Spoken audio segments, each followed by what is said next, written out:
Jay Shear. Jay Shear. Jay Shear. Jay Shear. Business Consultant. Jay Shear. Jay Shear Business Consulting.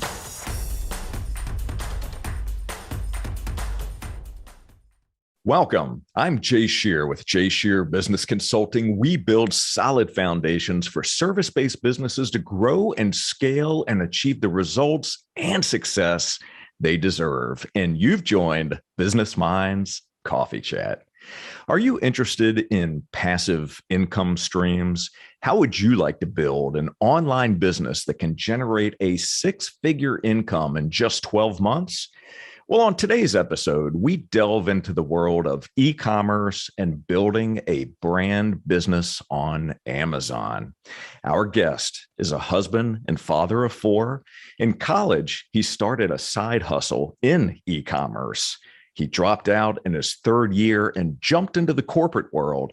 Since 2012, he's been launching, operating, and growing private label e-com businesses on Amazon. He's generated over $100 million in sales, has built 8 different brands, launched over 1,000 stores with his clients, and has taken multiple e-com companies to exit. Please welcome the founder and CEO of Voltage Digital Marketing, Neil Twa. Neil, it's great to see you. Thank you so much for being here today. My pleasure, Jay. Thanks for having me. Absolutely. Well, I am thoroughly looking forward to jumping into this conversation. And as we were talking about off camera, the first conversation that we had together, not only did you open my eyes, you inspired me, but I loved your story. And so I want to share part of that story. I gave obviously some very high level points in regards to your background, but why don't you fill in some of the gaps a bit and tell us a bit more about you and some of the really great things that you've experienced, but also some of the challenges that you faced along the way to the work that you do today. Yeah, we'll go back to the Wayback Machine for a second, right? And see how far back we take this. So once upon a time, no, I did drop out of college. It's always funny to give the context to that because it makes me sound like I'm that guy that just, hey, the surf dude just couldn't get college done and wanted to drop out. What was actually true is I skipped through high school really easy. Like high school was just a breeze for me. By the time I got to college, I'd basically gone on a music scholarship. I loved music, classical and jazz and the arts. Sciences and business and stuff were kind of secondary and at that point. And one of the ironic things I figured out was I didn't know how to study. I actually didn't know how to really learn and apply that aspect. What I did know was I could change and adapt. And what was beautiful about that point, the internet was coming online. It was something brand new. And there was a huge opportunity to just go in and do the work and figure out how to get it done because nobody else knew how. And at the university level, they were installing the machines and setting up the networks. But again, nobody really knew how. And so I kind of just threw myself into that and started learning what to do there. Realized I had an aptitude for it. I had a passion for the business and technology side of it. And long story short, I jumped into the corporate world because no one could literally train me on how to do it. The money was being spent in the corporate world. And so I followed the money. And as I followed the money, it got more and more interesting because businesses were going like crazy. By the time I reached Sprint as a contractor, I taught myself programming. I ended up going that direction, learning ASP, active server pages, data-driven pages. It was all a big deal. Now it's commonplace, right? Then it wasn't such an easy thing to learn. You could literally kind of taught yourself on the fly.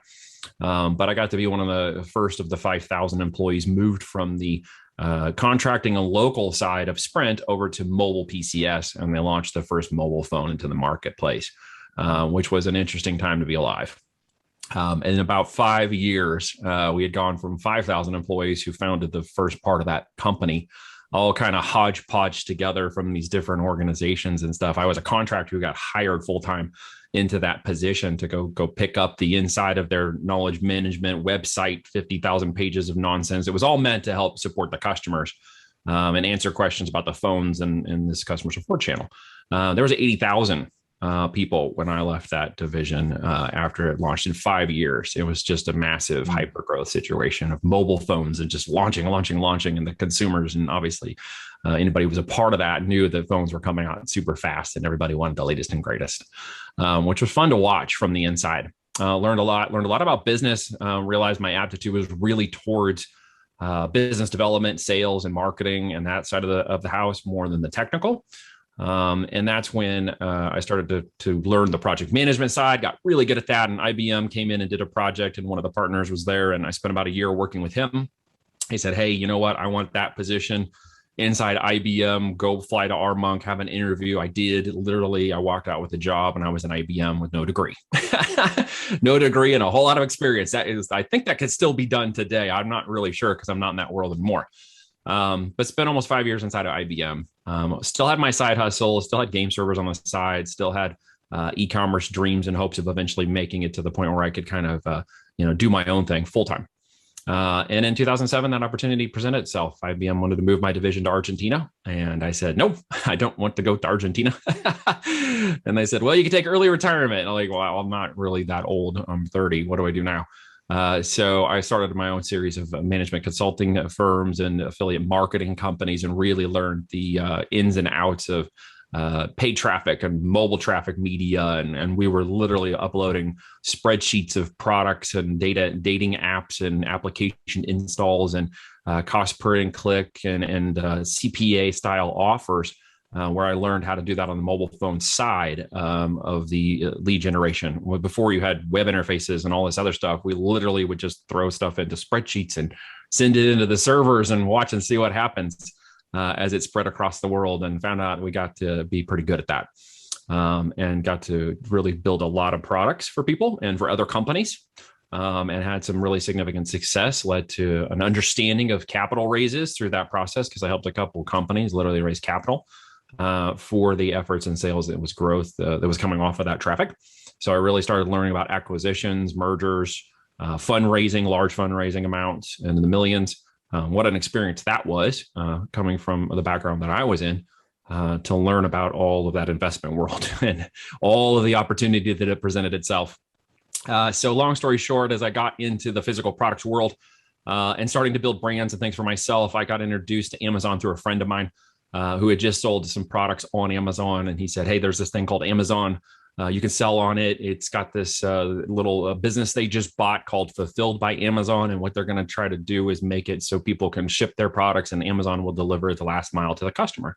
And I thought, well, that's pretty clever because at that point, I didn't really know anything about delivering products and creating infrastructure for the e-commerce side of the products and how to make sure it got to the customer correctly.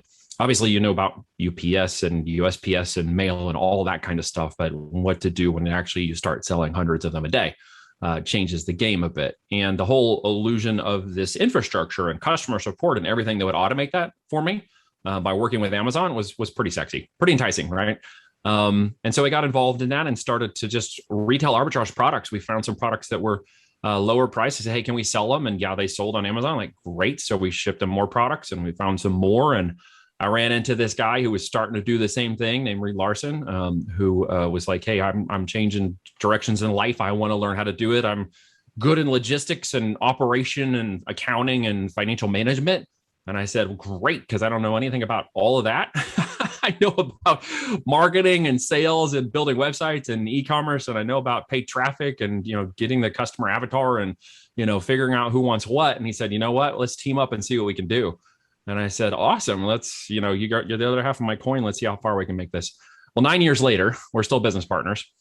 And we have got involved heavily into the brand side of Amazon, where we really learned about the intellectual property and building the trademarks and actually establishing a true customer avatar and serving that customer avatar with all kinds of products and solution-oriented products. And just kept developing new brand after brand after brand. We went from outdoor gear to kitchen to kids' toys to all over the place. And just realized that there was a particular type of formula for Amazon buyers and just kind of locked into systematizing that. And through his help with the operational stuff, we started to standardize those practices. And my help with the marketing and the pay-per-click side of Amazon, we started to really see that stuff ramp up fast. Got pretty good at it, got pretty successful at it pretty fast. Well, clearly so. So I would love for our listeners to hear about the stats. So let's talk about the tail of the tape, if you will. Yeah. Can you give us some updated stats when it comes to e-com and Amazon and The some of the whole things upper e-com. yeah, that whole piece and Yeah. percentage of third-party sellers, how many are small businesses as an example, just something that we can wrap our Yeah, heads around. absolutely. Well, there's a lot of stats, but let's go to the understanding of e-commerce first. And actually, let's back up just one step again, and look at this from a business oriented perspective, because this is called the Business Minds Coffee Chat. So let's talk about the business aspect of it first, because we are business builders. During that time, I built multiple businesses in the oil and gas, high tech industry, management consulting, had teams running all over the world delivering projects, had oil and gas projects going on. Had public and private sector projects running. And so in terms of the business, really got to understand, obviously, profit and loss, the statements, what does Ebitda actually mean to your business in terms of how you run it and operate it, what's economies of scale and different business models actually look like. All of those things kind of came into almost a perfect focus with e-commerce, at least it did for us. Okay. So we started to build those e-com companies. We just chose that e-commerce with a physical product and a virtual aspect of the online side was a really cool hybrid of two different models we both had been involved in the past. But this created, again, kind of a virtual real estate grab, which is the online space, and Amazon is just one of those places for that. And then obviously the tangible aspect of a business that has inventory. Physical inventory, when we deploy capital into that, it's inventory we own, it's inventory we can repurpose. It's not just pie in the sky, it's an asset. And so with that, we saw the opportunity to generate these businesses. So as you go forward, Amazon was kind of a metaphorically a 2-lane highway. When we got involved, it's a 7-lane highway now. They went from having 30-40 million customers a month to over 200 million customers a month now. It's now, as of one estimate I saw earlier today, 74% of all initial product sales start researching on Amazon. There are over 2.5 million FBA sellers in the marketplace. They are 65% of those are all, from last I saw, are all small businesses like us. Wow. Those are just mom and pop shops and everyday brands who are trying to establish business. They're not just mega conglomerates. Amazon has created an ecosystem in their marketplace to allow more than 60% of the marketplace to be buyers and sellers like us. All right. People think Amazon, big corporate conglomeration, but don't realize that the major component of their .com is small businesses. So when they yell at the corporations, which we can all do, you got to remember some of those are built by the people who are within or around them, which is one of the interesting pieces of this in terms of entrepreneurialism, because it does give you the ability to create a no-name brand inside of the marketplace. Use an equation we call similarity plus familiarity equals trust. By leveraging Amazon's trust, we can create the similarity of products with familiarity of brand, and actually take a brand to market no one's ever heard of. And in 12 months or less, establish it as $1 million to multi-million-dollar business because of that ecosystem, which is where this gets really cool. In terms of additional numbers, I mean, the stats can go on and on. More than 45% of the sellers work from home. So they have no operational outside the home. They are operationally independent for the most part. They use and leverage that fulfilled by Amazon, or what's called FBA infrastructure to deliver the products. Many of them do not even warehouse them at their houses. They use third-party or 3PL logistics companies where the products will the intermediary between any other manufacturing around the world, even before they hit Amazon's warehouses or getting shipped directly to Amazon's warehouses to store those products. So it creates an economy of scale with this business model, unlike anything I'd ever experienced previously. We had done some wholesale flipping of products, pallet stuff, kind of an arbitration model. Many have heard of that or even consider those types of models. Very point blank, it's against Amazon's terms of service. It's even more so now than it was 5 years ago when we did this. It was a very gray area then, but now it's pretty black and white that they don't want people to do that. But we had ramped it up to 20,000 square foot of warehouse space. We had 12 employees and we were running 10 trucks a week. So we had built it to what I would say is close to a mid-sized business level, moving trucks and products in a wholesale palletized format. That was not a private label format. We were selling other people's brands. I started working about 80 hours a week and all the other problems that came with that. So that didn't last very long. It lasted about 18 months. What type of products were you involved in? Anything and everything, as long as it met a profit requirement, from shoes to clothes to electronics to gadgets to outdoor gear to home and kitchen supplies. It literally mattered only if we could attach our product that we had to the original brand owner inside of Amazon and sell that product for a profit. So that was basic arbitration. What we found out, though, is by the time we got to sell those products, when you thought you had 10 or 12 or $15 in profit, by the time you actually got to the little bit of race to the bottom pricing, you might have sold it for $3 to $8. So the profit margins were dropped very fast based on competition and software repricing tools. And it got to be very complex and kind of a race to the bottom business model, as it turns out. And you're working 80 hours a week. And we were working way too much. Very thin margins. Yeah. And it ended up being like 7% net margin. We're like, that isn't going to cut it, because we had private label brands that were doing 20 to 30% net margins in the business. And I thought, wow, okay, so this was a diversion. Call it a learning lesson and call it a reinvention, if you will, of doing that business. But you have to try these things sometimes as business owners. People could tell you, hey, don't do that. That's dumb. But then you have to go try it yourself to find out just how dumb it actually is. Sure. Well, I want to talk about price point here in just a couple of moments, because obviously that's an important factor, knowing your numbers, right? Yes. But I also, for those who may not be aware, and look, this is an area where I haven't had much exposure to, so I'm learning as I go. I've learned a lot from you, and I'll continue to learn through this conversation. But talk about the different ways that people who are interested in doing business on Amazon, being an Amazon seller, what are the different methodologies or the different ways that you can do business on Amazon? So there is arbitrage in a number of formats. That could be a book or a product level arbitrage. In essence, it's buy low, sell high. I found someone else's product for $3 on Amazon. It says I can sell it for 19. There is the FBM, or fulfilled by merchant version of that, in which I'm going to ship the product once the order comes through, meeting Amazon's criteria, so my account stays in good health. Or there's the FBA version of that kind of wholesale palletization, where I'm going to ship those products into Amazon, attach them to the original brand owner's listings, and reprice it until I make my profit and sell that unit and then move it out. That's kind of a wholesale or a wholesaling FBA model. Those are the additional types of methodologies. There's the final one, which we call private label, which is PL. It's an industry standard of branding for any type of product. It just happens to be a little bit of a more complexity in the setup, but not necessarily in the long-term running, scaling, or profitability of the business. In fact, it outpaces all the others. They can profit quicker because you can find a product and flip it. Go down to your local retail store, and retail arbitrage shopping is one of them. You'll go down to Walmart and find something for $3 on clearance and flip it for, $20 on Amazon. There's even models of business that show how to do that. But once again, Amazon is not finding that they like people doing that. It's against their terms of service, and they're really moving to shut it down.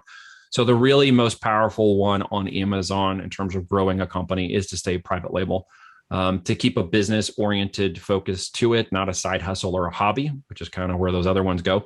And to build the intellectual property that creates an asset-driven model, really, at the end of the day. It's a brand registration within Amazon to say, hey, I'm a legitimate brand. I'm a company. I got a website. I'm a real boy, if you will. Sure. And to get the brand intellectual trademarks and property that go with that for seller protection outside the system, even inside the system, frankly, from nefarious other brands and activities.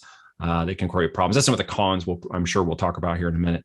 Absolutely. To those. But private label creates a company that's sellable. It creates an asset-driven model that is something others will, and myself will, want to purchase later on.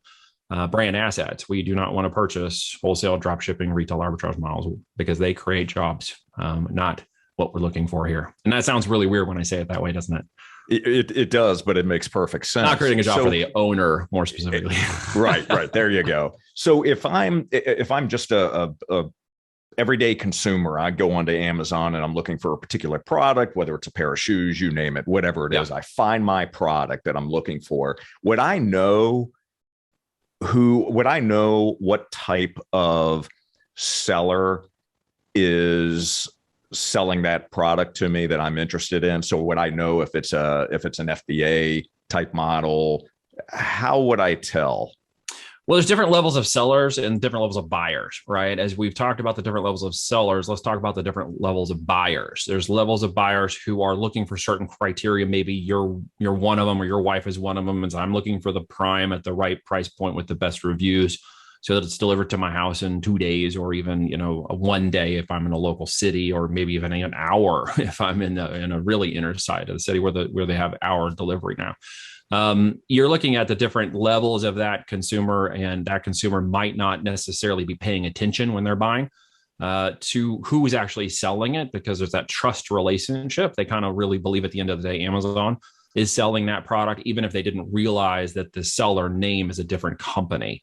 It actually shows ships by and fulfilled by right on the site. And the consumers are getting a lot more savvy nowadays about figuring that out. But many, especially on the mobile side, it's not as easy to identify that as quickly. And mobile is quickly becoming the fastest way people are buying on Amazon now. And so they don't identify that as much as they identify it being Prime, and it's from Amazon. And so they don't necessarily tell. If they're looking at a very price sensitive type of consumer, and they're going to click in and say, where's the other lower cost, not necessarily new, but like new products, it's actually going to show you more easily who's selling that product, and you can more quickly determine that it's not Amazon directly selling it to you. It's another third party selling it to you.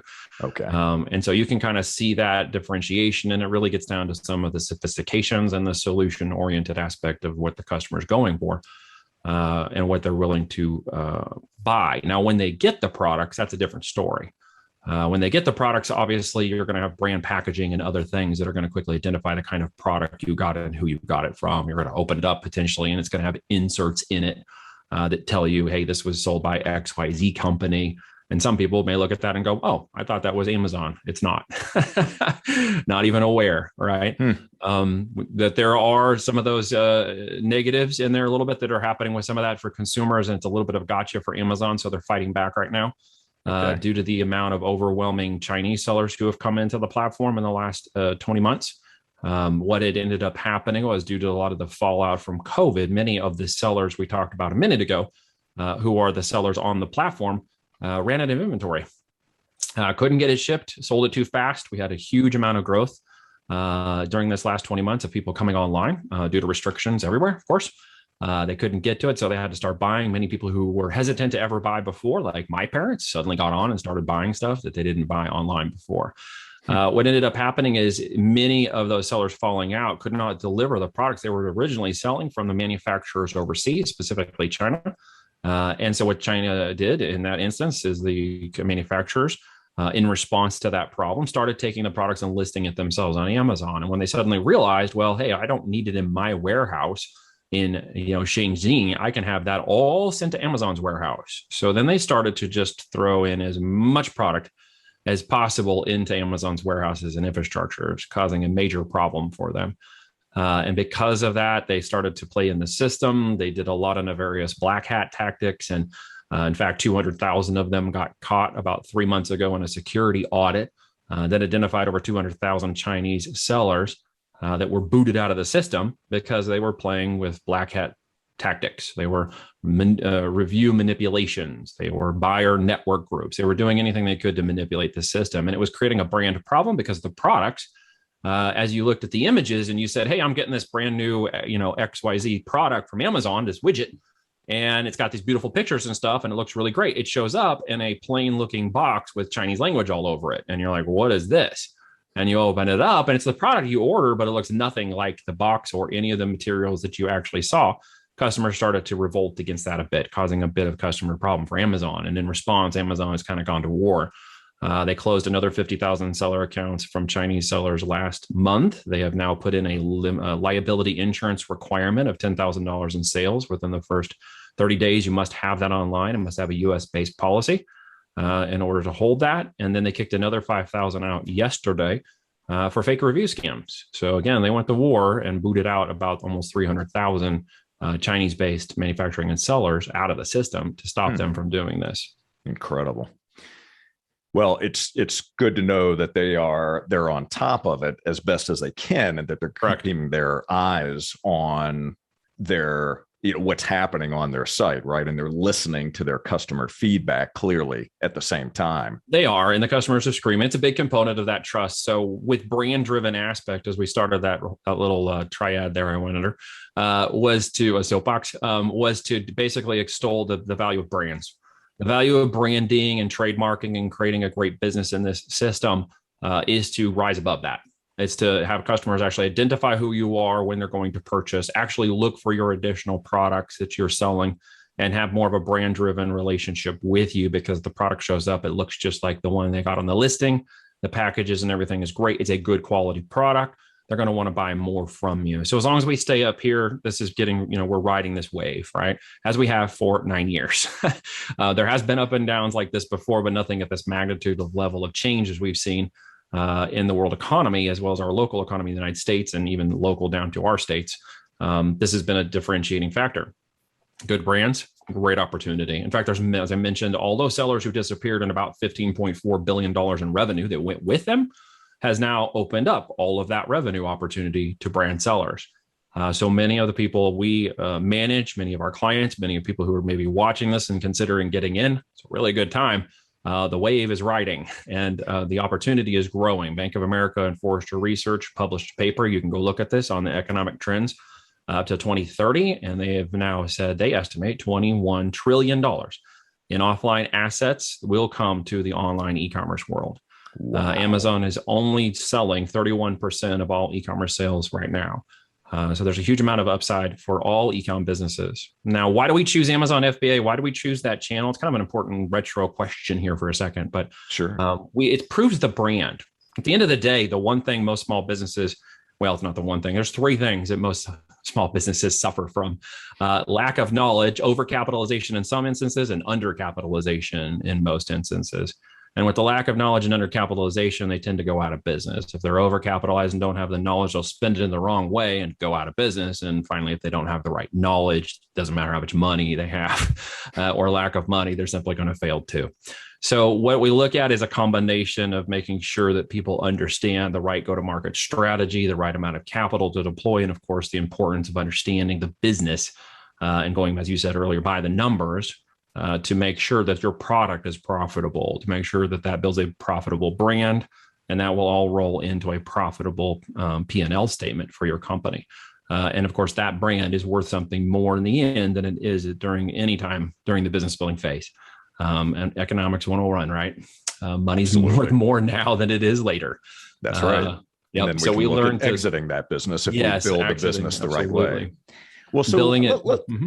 Yeah, so let's speak to the audience members who would be interested in starting a business on Amazon. What are the key areas that they should be focused on if they have never done this before, if they want to get started, but they don't really know what those first, second, third steps should be? What should they include in their due diligence? First up, I mean, Amazon itself as a giant traffic center and traffic being a big component of those things I just mentioned in terms of the understanding and the knowledge of going to Amazon, as well as gaining access to that traffic. So you get, thousands of buyers to buy your product. There are particular processes and ways to do that. So it's important to actually understand that we incubate on Amazon FBA. We prove that product and brand and can do it even up to 8 figures before we ever take it into mass marketing and try to make it a household name, literally. So it's a great place to test market these products. It's a great place to test the product value, test the brand value, and as well as test the price point value. So what's important to understand about that is obviously a profitable product. What should that look like? We have a baseline minimum requirement of $12 in profit per unit. That means I'm going to get paid myself $12 for every unit that's sold. Above all that would be my cost of goods, what's called my landed cost, which is any cost of logistics and fulfillment that gets that product into the hands of the customer at the last mile while still paying me a profit. Okay. Now, what we typically see is our people will get $30 to $40 or more in profit per unit. So we target products that are $50 to $300 in retail range.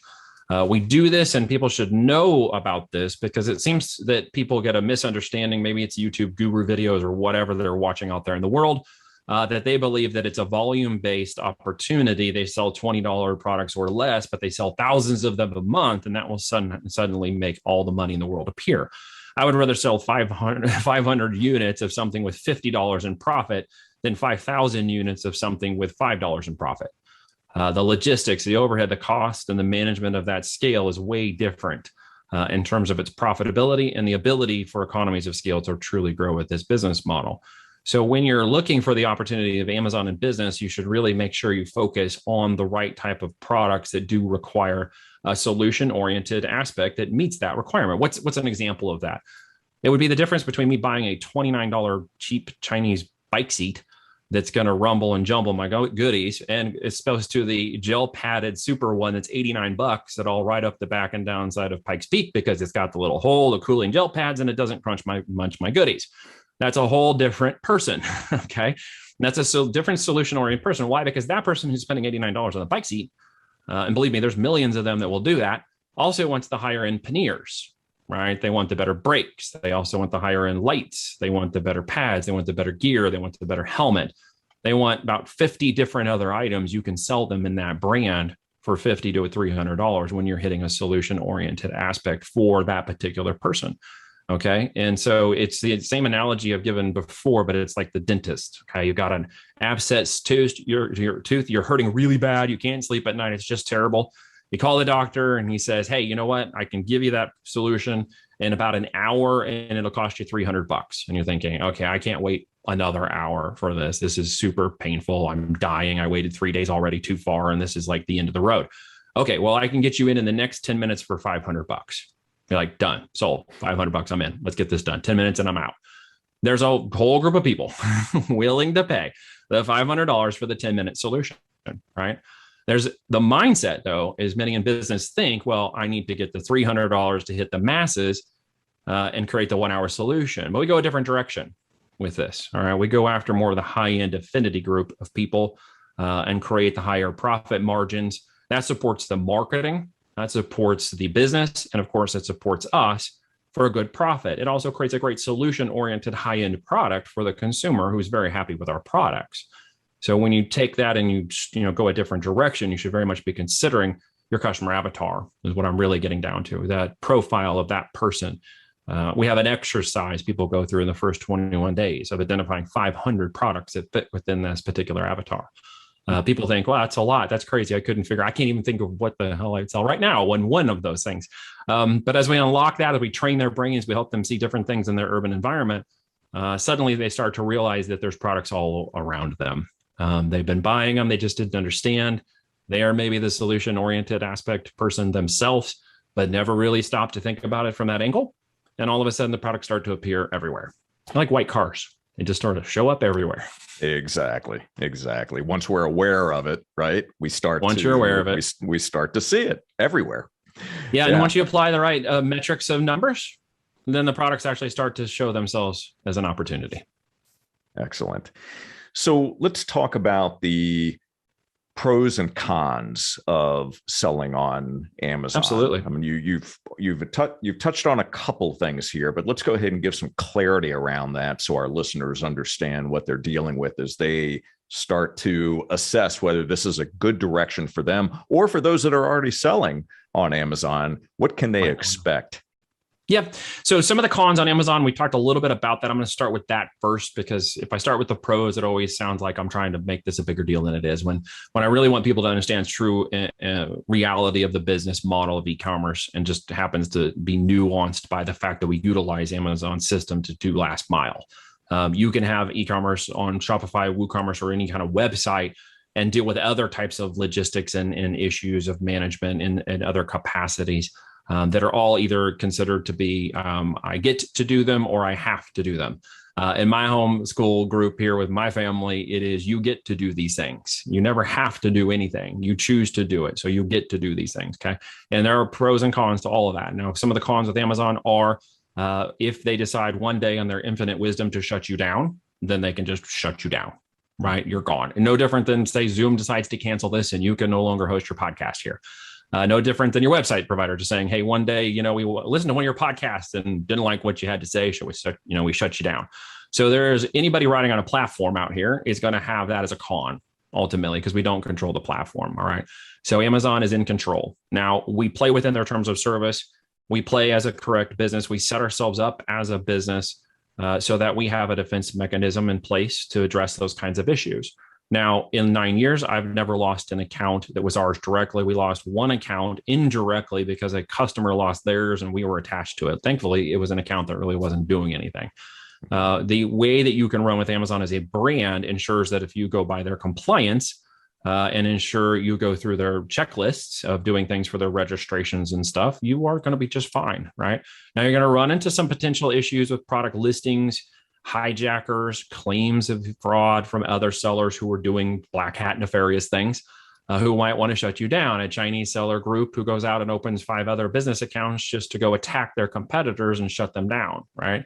So that was some of the tactics that have been deployed. Or fake reviews. We had a supplement company that we owned in the past. And one of the cons with the review process currently with Amazon, to be careful with it, is if you get exposed to certain industries, let's say, who do not want you tampering or stepping on their sales, they have mechanisms to deploy where you can wake up one day and there's 100, 1,000 negative reviews on your product. And you're like, where in the world did that come from? Because that happened to us.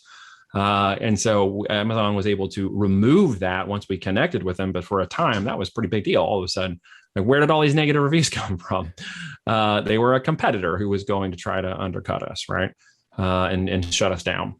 So those are some of the cons in the systems, right? And there's a little bit of a play with what's called their seller performance division, where it's we jokingly call it kind of the black hole of the organization, because all listings inside the system and management stuff have to be approved through seller performance. If you run into claim and what's called A to Z fraud claims or any of these kinds of claims based on how you're selling in the system, you have to work through that team in order to resolve any of those issues. And that can be a little bit frustrating if you don't know how to do it. It can be very time consuming if you've never ran that process before, or even if you don't know who to reach. Yeah, I was going to ask, to that point, what would be the typical turnaround time if you run into a situation like that and you do need to reach someone? It can be days to weeks if you don't know what you're doing. It could be months if you don't have the right connections and the right people to help you through it. Okay. Yeah, it can turn into major problems. One of the things we've established in time that we help our clients with is we have a process. We have additional consulting companies who are ex-Amazon employees who are still tied within the business. We have our direct connections through our account reps and stuff, and we help our clients a lot to overcome those things that we had overcome and ran into before. We can answer in a couple minutes. Things that may take weeks to do, we can get done in minutes, and this kind of stuff. We have the ability to help them overcome those issues where many can't, and run into that as a con when they try to go do it themselves. It's out there to deal with, and it's just part of the business operations. Okay. And so that's one of the challenges of that marketplace. Yeah. Okay, so those are some of the cons, and then let's look at the other side of that coin, and let's talk about the pros. So if we flip it over, okay, and you actually build a company with the end in mind, and you structure the foundation of that company correctly, you register your brand and your product with Amazon and are approved, you get your trademark and have that approved, you unlock a whole world of marketing opportunity and traffic and sales inside of Amazon that many sellers don't fully understand. They don't fully know how to take advantage of it correctly. And so they sort of struggle through getting their sales and growth. They kind of get capped out at certain levels of sales. And we have quite a few people who come to us and are doing 3, 4, 5, even 6 figures a month, but they're stuck. They can't go any higher. They don't know how to scale any faster. They kind of get leveled up and they just can't figure out where to get to that next level. So its opportunity within Amazon is to really understand what the system wants and then give it what it wants. Having a background at IBM, one of the things I didn't mention I did was played around with latent semantic search engines and natural language queries and building knowledge management systems that learn and have artificial intelligence and what's called human machine language learning attached to them. Amazon has this big filing system inside, and it's a search engine called the keywords, and it's referred to as an A9 engine. Okay. It's just a giant learning engine. And what it wants to do is produce the best product in 30 seconds or less so the customer will buy it. And it was Jeff Bezos' policy, right? So it's about a search engine and relevancy. And when you figure out how to use that correctly, you can unlock massive amounts of traffic. We call it moving into Amazon slipstream.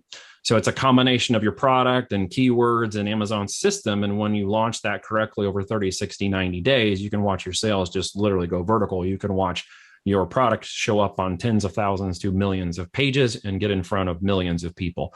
It solves a big problem for many people who have trouble understanding how to get people to actually see their products and buy them. That is one of the major pros about this system, is you can get a lot of traffic to see your products and convert very well.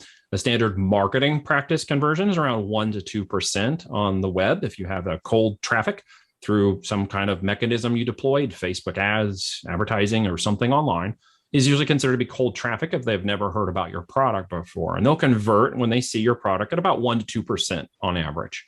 Okay. With Amazon, we convert at 30 to 50%. Wow. So our listings convert, and we have to get above 30 to 40% in order to hit page one. We have a mechanism and a process of what's called a composite listing, where we expect every time that product goes out to get between 30 to 50% conversions. So we have a huge opportunity to convert more customers at a higher price point.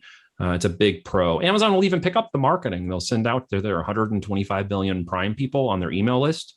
I woke up one morning and a buddy called me and said, "Hey, your product's on ESPN." I said, "I didn't put my product on ESPN." He's like, "Yeah, no, I just saw it on there." Amazon had picked up the marketing. They're also one of the single largest buyers of AdWords traffic to buy that. And the most beautiful thing about Amazon, really, I think at the end of the day, is its pay-per-click campaign inside called Sponsored Ads and Sponsored Brands. Now, when you become a brand and you register and you're that real live business boy we talked about a minute ago, it unlocks a whole lot of marketing opportunities you can't get to if you do resale, wholesale, arbitrage, and anything else like this. And that is actually being able to buy customer traffic away from your competitors and do it on large volume and scale. Okay. Through brands and ads, I can target a page, a listing, a keyword. And in fact, Amazon has pushed most of their traffic and purchasing to that point. And a lot of the organic search results have come down and the paid traffic has come up. So it's a huge median to understand how to control. And we teach all of our people exactly how to go in and just destroy the competition. So when we go to market, I feel bad for the people we go after because I know who they are a lot of times. And we go in to buy all their traffic away from them. And in 30, 60, 90 days, we'll be taking their customers away into a new brand no one's ever heard of while ramping it very quickly past six figures in sales by buying up literally all of that relevant traffic inside the system. Now, does the competitor, do they have any idea that this is happening? And is there anything that the competitor can do? They have no idea that this is happening until it's done. Till about 3 to 6 months into it, and they realize, hey, why are my rankings going down? My costs are going up. My sales are going down. What is happening? They'll eventually come to the conclusion that there's another brand that's taken into the market. They'll try to usually go out and do coupon ads and discount this and race to the bottom pricing to try to boost their metrics, thinking that they need to lower their prices because people are not buying at their price point anymore. It's kind of the same thing all the time. But by that time that actually happens, we're up at the top of that and we've overtaken them. Incredible. Yep. So let's talk about your ideal client. Sure. Outline for us who your ideal client is. And we've talked about the problems that you solve for them, right? And how you create solutions. But who is that person who would want to engage with your business? And how do we start that process? What does that look like? I think the best way to answer it is probably just to explain to you some of the people I'm already working with and kind of who they are, like Daniel and Susan and David. These are all men and women who are usually over 30, 40 years old age. They're typically family members, or typically looking for ways to diversify income streams, multiple streams, or open up potential passive income opportunities through e-commerce or other methods. They've are experienced or in areas of things like infinite banking, or they have multi rental properties, or maybe they've got franchises, or they've got other ways they're deploying capital. Daniel, for example, was a strong network marketer with his wife, knew nothing about e-com, decided to come and be involved with us and started up an e-com high-end luxury betting line to complement his knowledge of that network marketing industry he was a part of, and has taken that to seven figures already. But knew nothing about it, had a degree in theology and golf course management, right? And launched an e-com. The others, I've got active military who are looking at their future retirement. I've got lawyers and doctors and other people and real estate investors and brokers and real estate agents, and they're looking for ways to grow up a brand with a passive opportunity. Because of the way we do it at Voltage, we have a plan in place for them to have our account management team take it over. So we teach them how to be the CEO. We want them to learn. Every person should really understand their business. And if someone comes to you and says, "Hey, I'm just going to run this for you at 100% passive, just let me, give me your money and I'll run," you should run away from that. If you know nothing about FBA or the business or e-com or anything, you should run from that. You should understand the logistics, the operations. You should know enough to be dangerous with the roles that need to be played in these types of business models. And so we train people up as CEOs. We train someone who's never, sold on e-com at all, how to run an e-com company and understand its roles, its logistics, its manufacturing, and of course the marketing and the market that they're going to serve. And then we give them the opportunity to make it 100% passive with our company, in which we take over the full management once that brand goes to market. So we can retire the owner before the exit of the business actually occurs. And then we can take them to our brokerage groups, our investment groups, and have that company be sold in the next 18 to 36 months. So people are typically involved in those activities. They're already successful in business in some other way, maybe want to change a little bit. A number of them have said, "You know what, I'm getting kind of tired of being in sales and management for 20 years. I want to build up an opportunity for a little bit more of a lifestyle business," which e-com can do, especially in this model. I live on 40 acres in the country with my 4 daughters. I have a lot of family things we do out here. My parents are up that way down one side of the dirt road, and my wife's parents are down that side. I got an aunt and uncle over there, and we got a lot of things we do out here on the property. But e-com gives us the opportunity to have a lifestyle business. We can travel if we want. And not have the whole thing come to an end. So there's that opportunity and flexibility in the business that people are looking for. And they're looking for ways to, in the end here, deploy capital that maybe be resting in someplace else. They don't necessarily, they want to maybe take a wealth without Wall Street approach to not just throwing it into Wall Street and letting it lock up there. They want to put those soldiers to work somewhere else in the market, and physical product inventories and virtual real estate assets are one of the ways we do that. Fantastic. So if someone wants to get started and they're just not sure what to do next, they go to your website, they reach out, have a conversation with you to see if they're a good fit for what you do. Yeah. Literally the simplest thing they can do is, if they're listening to this podcast and they might want to connect with me directly based on your relationship, Jay, they can just text me business minds, literally to 417-413-4209. That's 417-413-4209. Just text business minds. We make it really simple for my high level friends. At the other aspect, if you want more information, if you want to see a free training with myself and my portfolio's partner, Kevin Harrington, who's a former original Shark, as seen on TV Guy, and the inventor of the infomercial, sold over $5 billion in products. We co-hosted a webinar. You can watch that free webinar training from voltagedm.com. It's about a 48-minute watch. There's no pitch. It's just full content, full immersion in the content. If you want to listen to that, again, voltagedm.com, digitalmedia.com. Take a listen to that, sign up from the site, and see a little bit more about what we're doing. And finally, if you just Google my name, it's not very long, Neil Twa, just put in TWA. I'm there with the rest of the little airline stuff that's left from the old days. Right. On one of my social media, you'll find my LinkedIn up there as well. And you're obviously welcome to connect with me as well. And if you happen to hear from this Business Minds Coffee, please just let me know so I can let Jay know who we're talking to. Absolutely. And obviously we will link to all of these in the show notes. So fantastic. I wanted to ask you about the things that you're doing today to help you grow your own business, the things that you're doing that you see as a challenge that you're working to overcome that are going to allow you to scale even further. So what are some of those specifics that you're doing today that you maybe weren't doing in the past, but you realize now, in order for me to take my business, me and my partner, to take our business to another level, this is what we're going to have to do? Well, we are bringing in to overcome that literally right now. We are bringing in more business managers within Voltage. And we're doing that by raising them up from our business builders group, our high-level mentoring group, a high-level coaching group of successful entrepreneurs who are now running in some capacity other people's businesses, are being brought up from inside. They may be listening to this and come in and become a business mentor with us and eventually get raised up in the business. And once they get their success, because it's so automated, they end up with having a lot of hours, literally.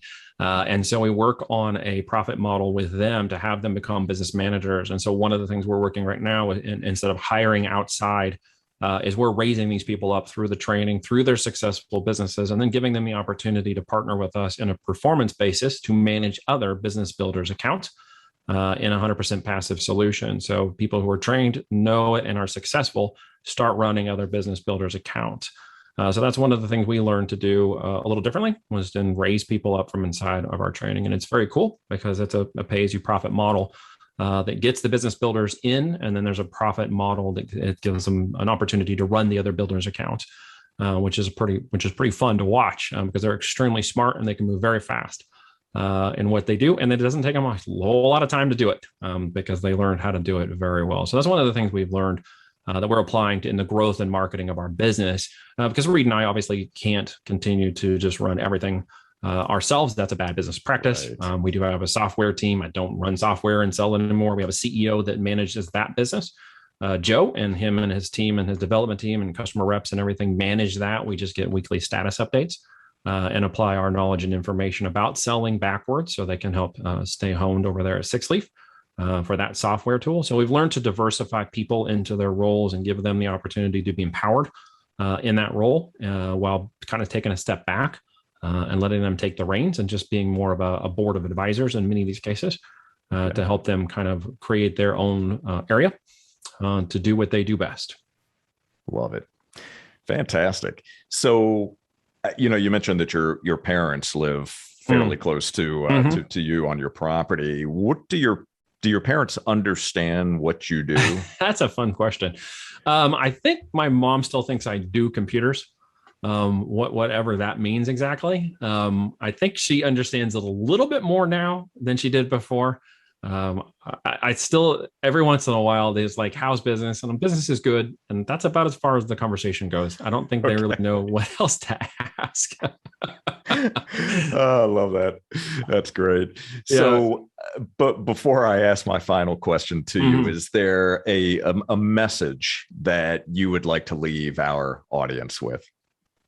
Well, yeah. I mean, at the end of the day, we all struggle with what we want to do next or how we want to use our money, or we want to balance time with friends and family and other things that are important to us. And time is always one of those big factors that people talk a lot about, of course, and even more so than money, because time is a value. Obviously, we can buy more time than we get. We can spend time wisely.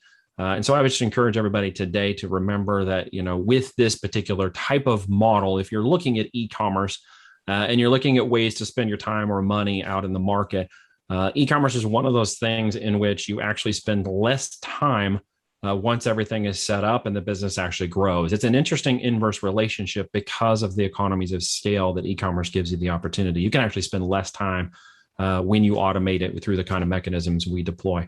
Time is not a factor of that success. As I mentioned, once upon a time, we spent 80 hours trying to make a business model work. And many people feel that you have to spend more time to make it work. And it's a big mindset shift in realizing that when you target that customer avatar and when you really have that solution-oriented focus, it isn't about how much time you spend getting that business out there. The people will come to you. It'll actually take you less time to grow that business. And you can actually make a lot more money in a lot less time when you finally grasp onto that concept. It's a big one.